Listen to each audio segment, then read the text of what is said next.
Antes de explicar el método del levantamiento del cerco estratégico, se debe tener en cuenta, que en el Virya, el cual está ahora despierto, conviven dos expresiones existenciales. Por un lado está el Virya como yo selbst, y por el otro el Virya como sujeto consciente. Aclarado esto, se prosigue a explicar el modo, de cómo es que el Virya despierto, aplica el principio del cerco. Para ello, el Virya realiza el mismo acto, con el que comenzó su autoiniciación. Torna autorreferente a su consciencia, por medio del acto de acallar la mente, con el fin de evitar la llegada de símbolos emergentes, fijando con ello la consciencia sobre sí misma. Fijando la atención consciente, sobre la facultad que ello representa. Esto provoca, que la esfera de consciencia, se reduzca lo suficiente, como para quedar ceñida a su fuente, el yo.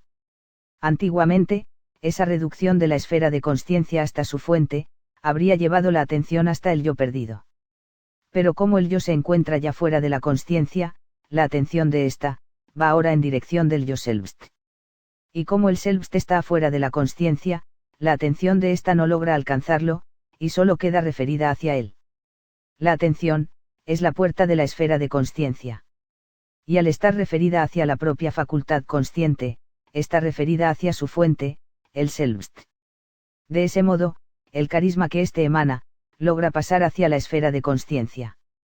Tal carisma, se da gracias a la emanación de los valores del Bril, por medio de los vectores volitivos de éste, los cuales son reflejados en el símbolo del origen, y concentrados en el punto foco selbst. Esto genera la esfera ere de puro valor, por lo tanto, el carisma que llega hasta la esfera de consciencia, es el valor de la esfera ere. Y para cuando tal carisma abarca por completo la esfera de consciencia, se constituye el cerco estratégico. Dicho de otra manera, la esfera ere, que es emanación del selbst, se extiende hasta abarcar la esfera de consciencia, por medio de la atención, que la facultad consciente tiene sobre el selbst. Es por eso que sin la primera autoiniciación, es imposible aplicar el principio del cerco. Porque para ello, es necesario el acto gnóstico, que solo el selbst puede mantener. Y solo se puede tener un selbst, si previamente se ha sacado al yo de la consciencia. El hecho de que el Virya dormido se aísle del mundo, con el propósito de comenzar su vía de liberación, leyendo para ello los textos gnósticos, no quiere decir que está aplicando el principio del cerco. Este no es un mero aislamiento social, personal, mental o físico. El cerco hiperbóreo es un aislamiento desde el verdadero yo. Lo que la estrategia del cerco persigue, no es aislar al yo psicológico, con el fin de que comprenda el trasfondo gnóstico de los textos. Sino el aislamiento del yo selbst, con el fin de que en él, se reorienten más miradas gnósticas, y por ende aumente la pureza de sangre, con el fin de revertir el espíritu a su normalidad. Es decir, que el principio del cerco, es parte de la segunda autoiniciación. Es importante aclarar, que el hecho de leer, y releer los textos gnósticos, puede efectivamente orientar al Virya, pero ello no hará que el yo salga de la consciencia. La simple lectura, no otorga la primera autoiniciación, así los textos sean leídos por el Virya el resto de su vida. Pues una cosa es reconocer la verdad en ellos, presentir con la sangre, que lo que nos dice el texto es verdad, y otra muy distinta es sacar al yo de la consciencia. No es lo mismo usar la consciencia que tomarla. La sinarquía llama despierto, a aquel que está de acuerdo con los textos, a aquel que atisbó la verdad en ellos. Pero el verdadero Virya despierto, solo es aquel que tiene el yo fuera de la consciencia.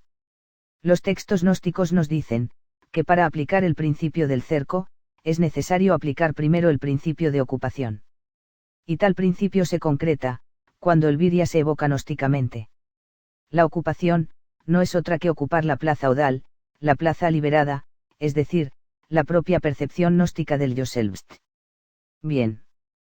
Para cuando aplica el principio del cerco, por un lado, el Virya se encuentra en evocación gnóstica, se encuentra en yo selbst. Y por otro lado, el Virya se encuentra como sujeto consciente. Procede a acallar la mente, y torna autorreferente a la consciencia, superponiendo la facultad consciente en sí misma. Y para ello, fija la atención sobre la propia facultad consciente, torna introspectiva esa atención. Eso hace que la consciencia se reduzca, y se oriente hacia el selbst, el cual, como resultado de la evocación gnóstica, está generando la esfera ere de puro valor. Y es la atención de la consciencia referida hacia el Selbst, lo que hace que la esfera ere, logre pasar, hacia el espacio que conforma la consciencia. Y es así, que esta última se va llenando del valor de la esfera ere, hasta alcanzar de nuevo, el punto de la voluntad instintiva. De esa manera, el principio del cerco estará siendo aplicado con éxito. Y será desde la voluntad instintiva, que el Virya como Pasú, continuará interactuando con la estructura cultural. La esfera ere estará ocupando ya la esfera de consciencia, por lo que el tiempo inmanente que representa esta última, quedará fijado en el presente actual. Ya que la esfera ere que ocupa la consciencia, cuenta con la cualidad temporal del Selbst, el infinito actual, cualidad que llega al Selbst desde el Bril. Es así que el Virya, tras el cerco, no es consciente del tiempo trascendente, porque su tiempo inmanente, está fijado por la esfera ere en el presente. El haber generado un tiempo-espacio propios, gracias a la fijación en un tiempo presente, dado por el infinito actual, lleva al Virya despierto, a concretar el principio del cerco.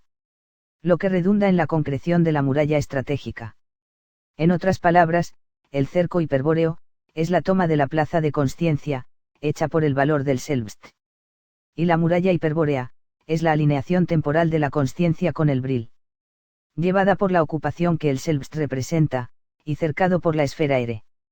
Tómese la consciencia, como un recinto disputado por dos voluntades, la demiúrgica y la teúrgica. Donde la estrategia de la voluntad demiúrgica, es la estructura cultural. Y la de la voluntad teúrgica, es el yo Selbst. Donde el movimiento táctico de la primera, es la influencia psicológica.